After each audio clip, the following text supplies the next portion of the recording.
यहोवा का धन्यवाद करो क्योंकि वो भला है और उसकी करुणा सदा की है।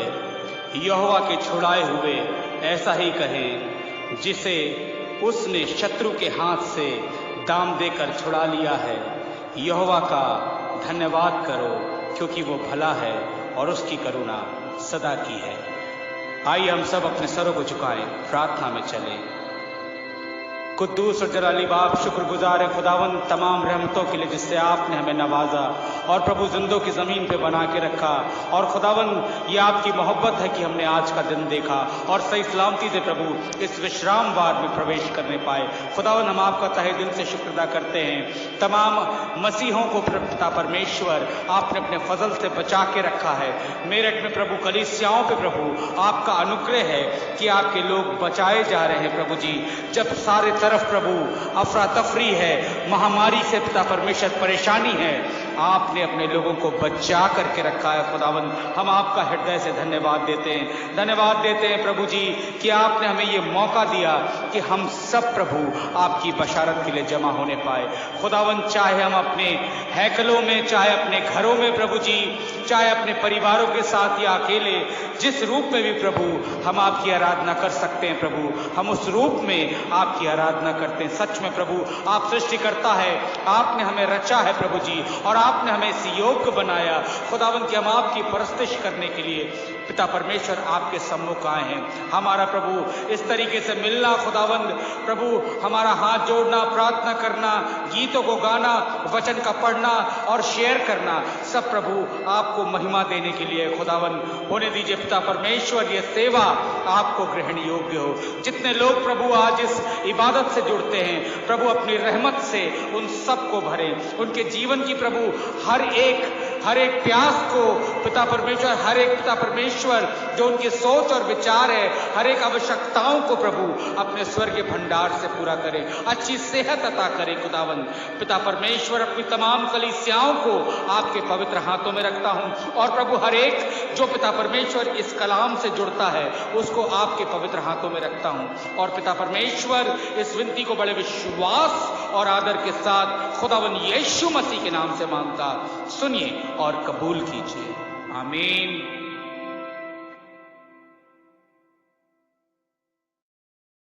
आइए अब हम खुदावन के जलाल में गाएंगे गीत, तेरी आराधना करूं, पाप क्षमा कर जीवन दे दे, तेरी आराधना करूं।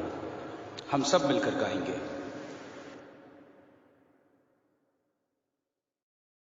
तेरी आराधना करूं, तेरी आराधना करूं, पाप क्षमा कर जीवन दे दे, दया की याचना करूं, तेरी आराधना करूं।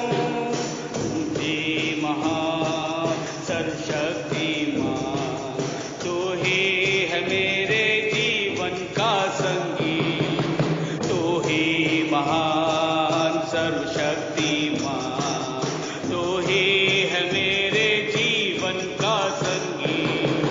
हृदय के तार छेड़े झनका, हृदय के तार छेड़े झनका, तेरी आराधना है माँ दुर्गी, जीवन से मेरे तू महिमा पाए। एक ही कामना करूं, पाप क्षमा कर जीवन दे दे, दया की याचना करूं, तेरी आराधना करूं। सृष्टि के हर एक कण में छाया है तेरी ही महिमा का नाम, सृष्टि के हर एक कण में छाया है तेरी ही महिमा का नाम। पक्षी भी करते हैं तेरी प्रशंसा, पक्षी भी करते हैं तेरी प्रशंसा, पल पल सुनाते हैं आनंद का राग, मेरी भी भक्ति तुझ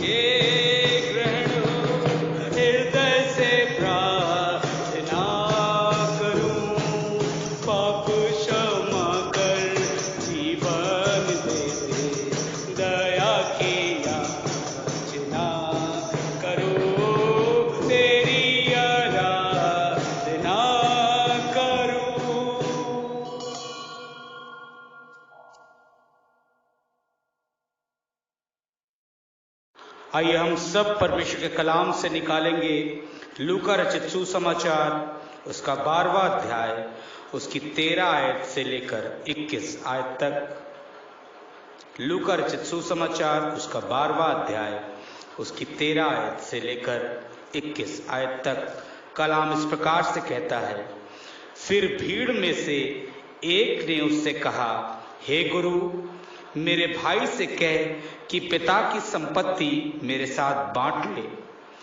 उसने उससे कहा, हे मनुष्य, किसने मुझे तुम्हारा न्यायी या बांटने वाला नियुक्त किया है?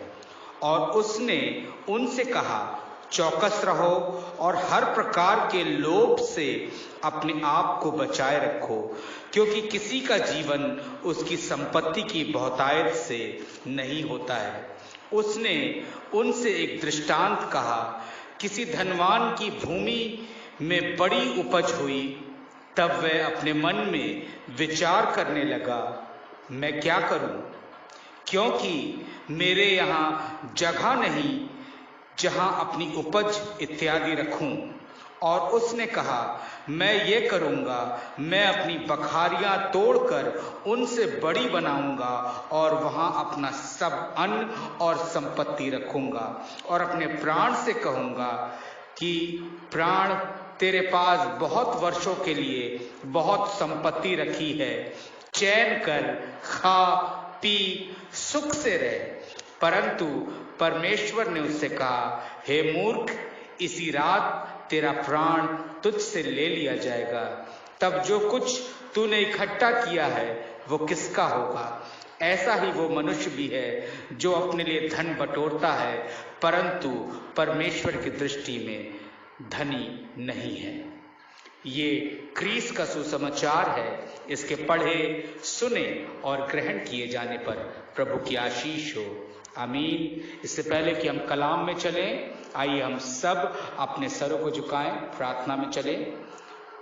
सर्वशक्तिमान और दयावान परमेश्वर, हम आपका धन्यवाद देते हैं प्रभु कि आपने अपने मूर्ख और सबसे तुच्छ दास को आज की मुबारक सुबह ये मौका दिया खुदावंद कि आपका कलाम और उसकी बशारत प्रभु मेरी जबान से, मेरी जिंदगी से हो सके।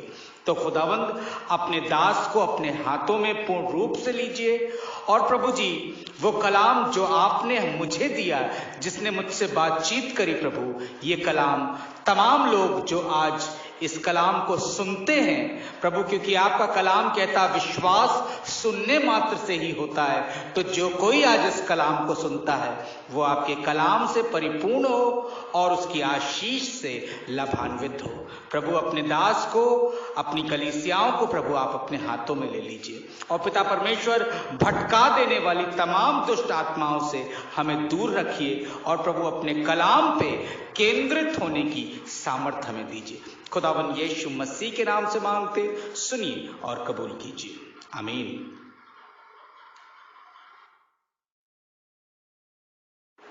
प्रभु यीशु मसीह के मधुर और मीठे नाम में आप सबको सलाम और आप सबकी सलामती की दुआ में मांगता हूं कि परमेश्वर आपको और आपके परिवार को सुरक्षित रखे।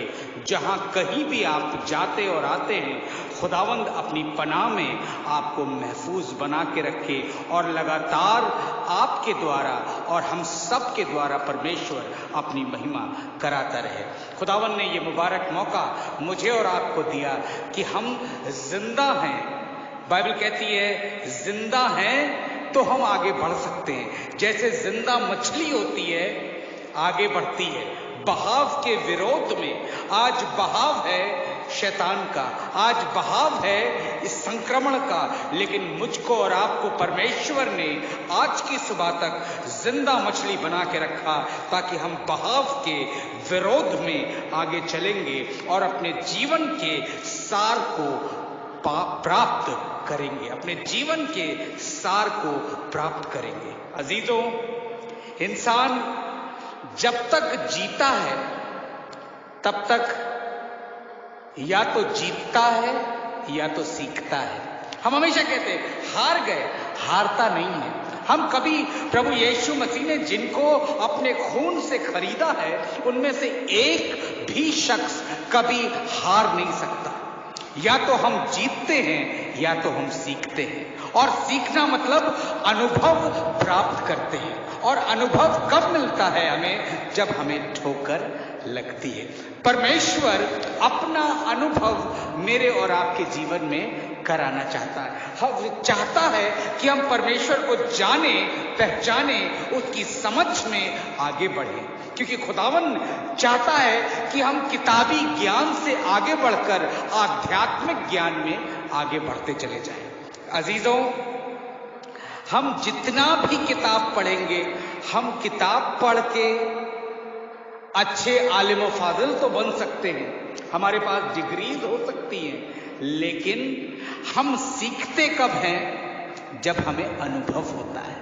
अनुभव हमें सीखने की पहली कड़ी होता है। और उसके बाद धीमे धीमे धीमे धीमे करके हम अपने जीवन को समझना शुरू करते। मैं आज से 10 साल पहले के जीवन को सोचता हूं तो मुझे लगता है कि आज की सोच और 10 साल पहले की सोच में बहुत फर्क था। और आप में से हर एक इंसान जो आज चाहे मम्मी पापा है या यंग है या बहुत छोटा है, आपके अलग अलग एक्सपीरियंसेस आपके जीवन में होंगे। जो बुजुर्ग होगा उसे मालूम होगा जवान क्या सोच रहा है, क्योंकि वो उस श्रेणी से होकर के गुजरा, वो कड़ी उसके जीवन में जुड़ी है, वो अनुभव उसके जीवन में जुड़ा है। हाँ, ये बात जरूर है, लोग कहते हैं कि बहुत बड़ा एज गैप है, लेकिन फिर भी मैं आपसे कहूंगा, आपके बुजुर्ग जितनी आपकी देखभाल कर सकते हैं, चिंता कर सकते हैं, उतना इस दुनिया में कोई और नहीं कर सकता। बाइबल कहती है अपने माता पिता का आदर करना और उसके साथ साथ आशीष है कि तू बहुत दिन तक धरती पर पाए जाएगा। देखिएगा, कोरोना सबको मार रहा है ना, आज कोरोना के विरोध में परमेश्वर का कलाम आपसे कहता है कि अगर आपको जीना है बहुत साल तक तो अपने माता पिता का आदर करना शुरू कर दिए। प्रेज द लॉर्ड, जोर से कहेंगे प्रेज द लॉर्ड। परमेश्वर आपके और मेरे जीवन में इस सार को लाना चाहता है, इस अपने अनुभव को लाना चाहता, ताकि हम समझ सकें कि खुदावन मेरे और आपके जीवन से क्या चाहता है। देखिए, हमारी चाहते तो बहुत है, हम ये भी चाहते हैं, वो भी चाहते हैं, वो भी चाहते हैं, वो भी चाहते हैं, लेकिन होता अल्टीमेटली क्या है? जो परमेश्वर चाहता है। Praise the Lord. वही होता है जो मंजूरे खुदा होता है। क्यों आखिर ऐसा? क्योंकि परमेश्वर ने बाइबल में बहुत अच्छी तरीके से लिखा है, I have made plans for you to prosper you. आपको और मुझको प्रॉस्पेरिटी की तरफ, समृद्धता की तरफ लेके चलना मांगता है इंसान। देखिएगा, परमेश्वर ने कितनी चीजें बनाई, लेकिन बढ़ने की आशीष इंसान को दी। उसको मालूम था जानवर को मेरे तरह नहीं बना है, उसको मालूम था पेड़ पौधे और जो जल के जंतु हैं वो मेरी तरह नहीं है, लेकिन इंसान जो है वो मेरे रूप में बना है। इसलिए अगर ये मेरा रूप बढ़ेगा तो इसके साथ साथ मैं भी बढ़ूंगा, मेरा नाम भी बढ़ेगा। इसीलिए आपसे और मुझसे परमेश्वर कलाम कहता है, हर एक घुटना झुकेगा, हर जुबान गाएगी, प्रभु यीशु ही प्रभु है। मेरे और आपके जीवन से ये गीत बार बार निकलना चाहिए कि हर एक घुटना झुकेगा, हर जुबान गाएगी। हमको और आपको खुदावन ने ये मौका दिया है कि हम अपनी जबान से जब आप खुदावन यीशु मसीह का नाम लेते हैं ना, जब आप कहते हैं खुदावन यीशु मसीह की जय हो, तब खुदावंद आपको आशीषित करता है। आप जितनी बार कहेंगे उतनी बार आशीष मिलेगी। आप जितनी बार किसी की बुराई करेंगे उतनी बार आप अपने और अपने आने वाले भविष्य के ऊपर लानत लेके आएंगे। मैं हमेशा आपसे कहता हूं, इस बुराई से बचे रहिए, बैकबिचिंग से बचे रहिए। आप किसी के बारे में ना सोचिए ना बोलिए, अरे भाई हम तो खुद अपने बारे में नहीं सोच पा रहे, दूसरे के बारे में कैसे सोचेंगे? अपना भला हम कर नहीं पा रहे, हम दूसरे के भले के बारे में सोच रहे हैं कि फलाना बहुत गलत कर रहा है। लेकिन खुदावन ने मुझको और आपको ज्ञान दिया है और समझ दी है ताकि हम अपने जीवन के सार को टटोल सके, पहचान सके। इंसान पैसा रखना, पैसा कमाना और पैसे को ही अपना प्रमुख उद्देश्य समझता है या मानता है। आप देखेंगे चाहे जहां जिस श्रेणी में भी जाएं, चाहे कहीं पे भी जाएं, आप देखेंगे जिसके पास पैसा है, जिसकी कहते हैं ना जिसकी लाठी उसकी भैंस। तो आज के समय में लाठी पैसा बन गया है। पैसा है तो सब कुछ खरीद सकते हैं। आप बिस्तर खरीद सकते हैं, लेकिन यकीन मानिए आप नींद नहीं खरीद सकते, आप चैन नहीं खरीद सकते। जिनके घर में सोने के बिस्किट और सोने के जेवरात रखे रहते हैं, उनके यहां इंसान से ज्यादा कुत्ते रहते। Beware of dogs. क्यों? जीवन तो है, इतना बहुमूल्य है, उससे भी ज्यादा बहुमूल्य क्या है? घर में गोल्ड है। गोल्ड जैसा जीवन परमेश्वर हमारा जीवन ही गोल्ड की तरह बनाना चाहता, तपा करके हमें सोना बनाना चाहता, कुंदन की तरफ परमेश्वर हमें लेके जाना चाहता। लेकिन शैतान का बहुत बड़ा कॉमा, देखिए कॉमा क्यों आता सेंटेंस में? ताकि हम थोड़ी देर विश्राम कर सकें। कॉमा है शैतान का ये पैसा। जैसे ही ये आता है प्रलोभन आता है।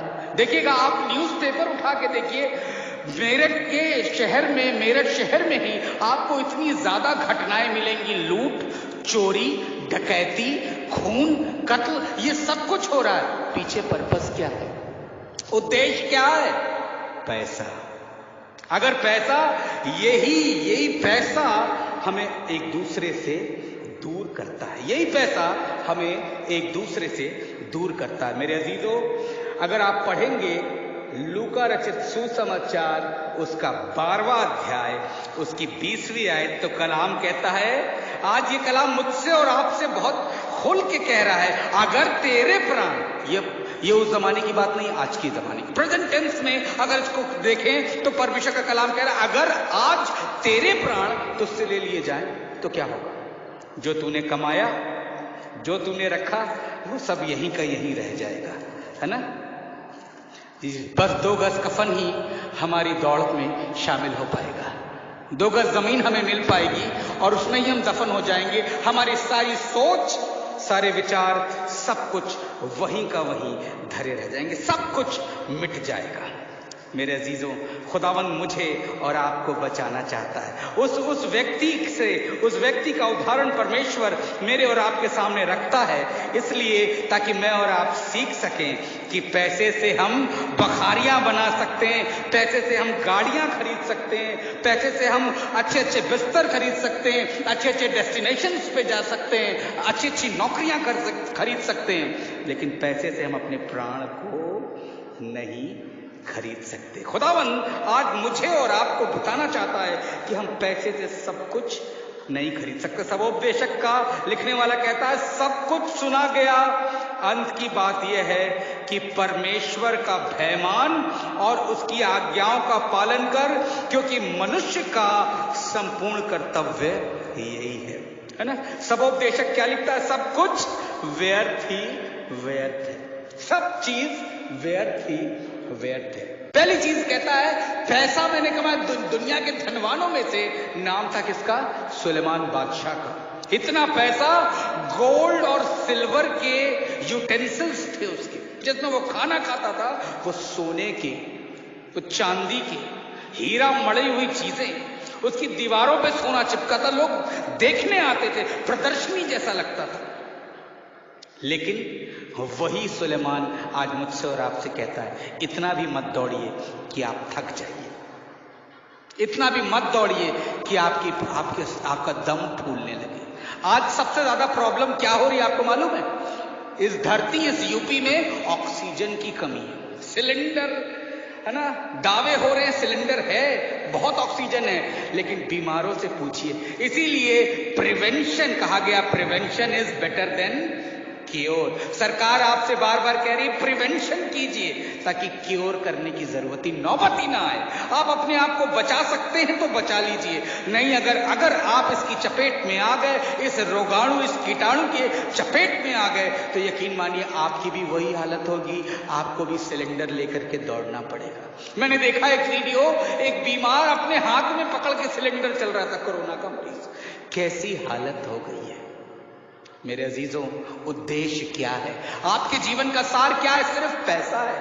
आज हर जगह देखिए, चाहे एजुकेशन फील्ड में देख लीजिए, चाहे आप मेडिकल फील्ड में देख लीजिए, चाहे कहीं पे भी आप देखिए, पैसा ही राजा बना बैठा हुआ है। जबकि बाइबल कहती है राजाओं का राजा और वह स्वर्ग के झरोखे खोल के तुम्हें आशीष देगा। कब?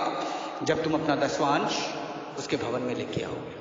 जब तुम अपना दसवांश उसके भवन में लेके आओगे, स्वर्ग का झरोखा परमेश्वर खोलेगा। देखिएगा, इस धनी व्यक्ति से हमें सीखना है। दो धनी व्यक्ति थे, एक ये धनी किसान था, एक वो धनी राजा था। एक ने कह दिया कि सब कुछ व्यर्थ ही व्यर्थ है, दूसरे से परमेश्वर ने कह दिया कि तेरे प्राण आज ले लिए जाएंगे। मुझे और आपको नहीं मालूम है कि हम मंडे देखेंगे कि नहीं, संडे पहुंच गए, सुबह में शाम देखेंगे कि नहीं देखेंगे, नहीं मालूम है।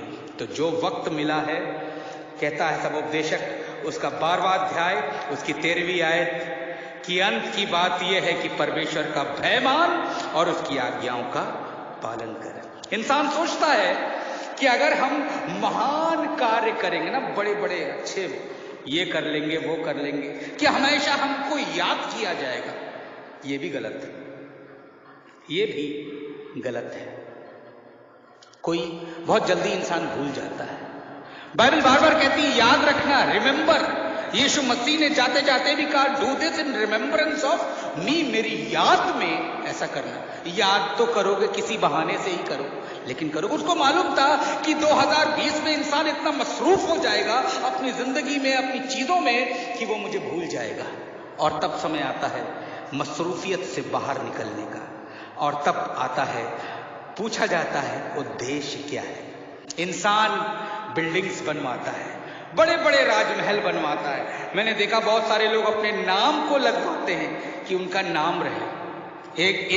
एक शमशान में मैं गया, वहां कुर्सी पे लिखा हुआ था फलाने इंसान को समर्पित, और पूरा उससे पत्थर पे खोद खोद के लिखा गया था। इंसान चला गया, कुर्सी आज भी उसकी बैठी है, लोग बैठ रहे हैं, उठ रहे हैं उसी कुर्सी पे। इंसान चला गया, एक चर्च में गया, वहां देखा पंखे पे लिखा हुआ है नाम। इंसान चला गया बरसों पहले, पंखा आज भी नाच रहा, उसके साथ साथ उसका नाम भी नाच रहा। इंसान क्या कुछ नहीं करता है कि लोग उसे याद करें, लेकिन बाइबल कहती है ये भी व्यर्थ है, वायु को पकड़ने के समान है। आपका उद्देश्य क्या है? देखिएगा, यूहन्ना रचित सुसमाचार उसका 6वां अध्याय उसकी 26वीं आयत, जल्दी से निकालिएगा मेरे साथ। अगर आप पढ़ेंगे यूहन्ना रचित सुसमाचार उसका 6वां अध्याय उसकी 26वीं आयत, यीशु मसीह बहुत ही डायरेक्ट, जैसे कहना है, वो बिल्कुल डायरेक्ट बात करते थे, आमने सामने की बात। और यीशु ने उन्हें उत्तर दिया, देखिएगा, मैं तुमसे सच सच कहता हूं।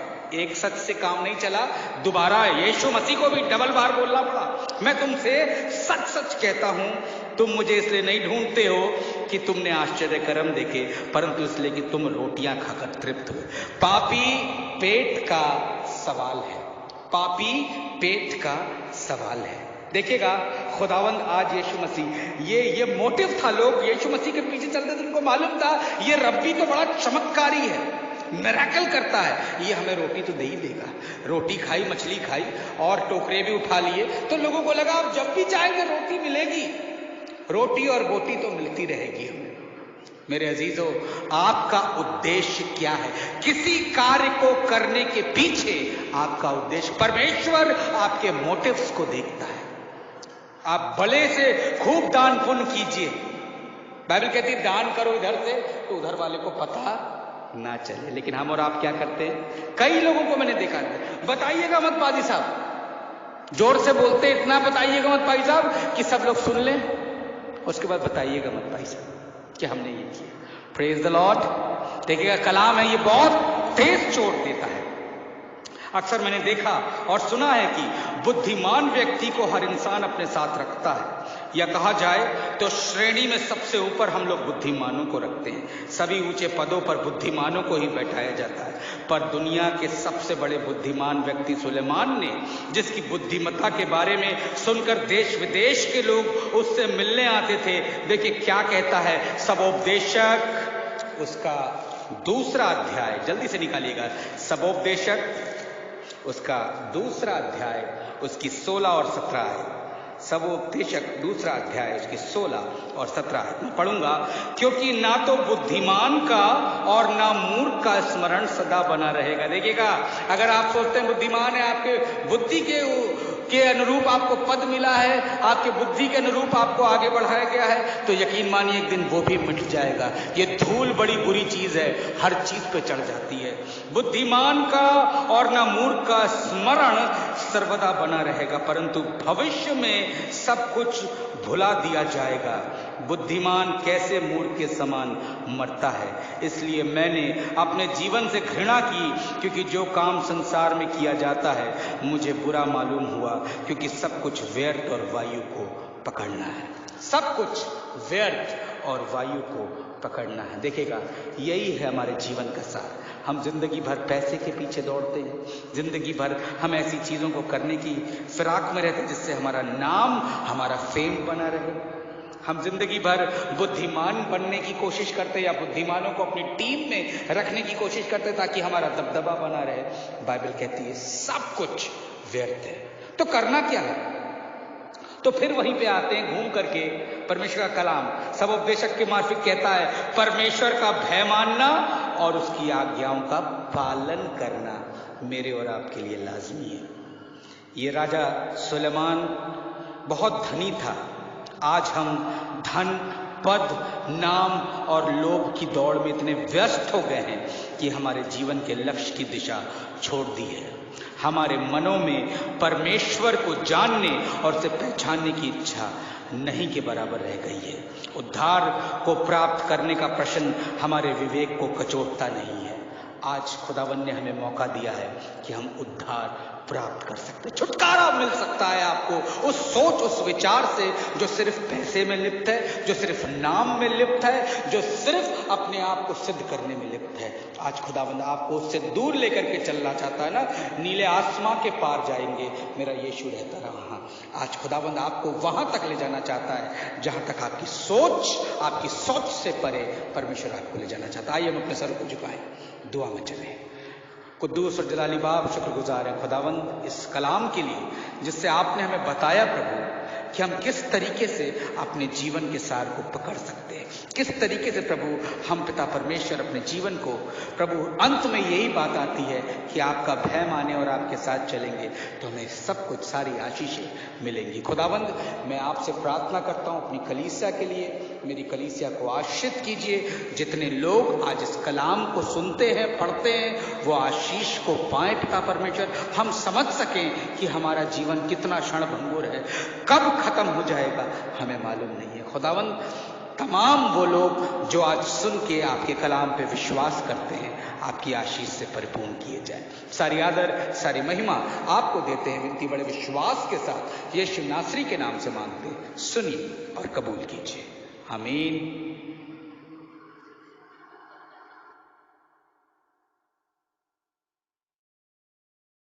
प्रभु की प्रार्थना हम सब मिलकर बोलेंगे। आए हमारे बाप तू जो आसमान में है, तेरा नाम पाक माना जाए, तेरी बादशाहत आए, तेरी मर्जी से आसमान में पूरी होती हुई जमीन पर भी हो। हमारी रोज की रोटी आज में बख्श दे, हमारे कसूरों को माफ कर जैसे अपने कसूर वालों को माफ करते हैं। हमें आजमाइश में ना पड़ने दे बल्कि बुराई से बचा, क्योंकि बादशाहत, कुदरत, जलाल अब तक तेरा ही है, आमीन। अब हमारे खुदा यीशु मसीह का फजल, खुदा बाप की मोहब्बत और वह पाक की रिफ़ाक़त और शराकत हम में से हर एक के साथ, तमाम ईमानदारों के साथ अब से लेकर हमेशा हमेशा तक होती रहे, आमीन। आप सबको जय मसीह की। छोटा सा नोटिस आप सबको देना था।